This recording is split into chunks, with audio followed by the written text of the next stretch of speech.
Negativ yozganlar nima deysiz? Mana sizga ham, menga ham negativ yozishdi. Mana shu kamiyat bozorda yurganlar ko'pincha negativ yozishdi. O'shaqa bir xil gelari bor-da, sigaretni qoram samali ko'zimga qo'lini tiqib olganlar bor. Nafsiga malol keladi bu gaplar. U siz bu negativ yozasizmi, yozmaysizmi? Sizga bu gapim malol keladimi, kelmaydimi, buni gapiramiz. Ko'chani o'sha ko'laganingizdan keyin,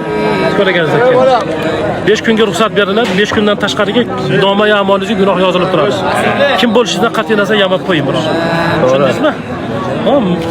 Biz-ku mayli eplab olamiz. Katta opaqalar, hojdalar bor, yiqilishyapti. Siz unaqa menga farqi yo'q, siz kim bo'lishidan qat'iy nazar. Xato qildingizmi? Gapiramiz. To'g'ri. Qo'ladingiz, kran tushirdingiz, kanalizatsiya olib kirdingiz, svet olib kirdingizmi? 5-4 kun mana trambovka bo'lsin. Keyin o'sha yerga yamab qo'ying. 2 milliardga uyga quryapsiz-ku, vannalaringizga bir balolarni yopishtiryapsiz, boshqasiga. Ko'chani ham yamab qo'ying. Harom ish qilasiz, bilib qo'ying. Kim bo'lishidan qat'iy nazar, birodar.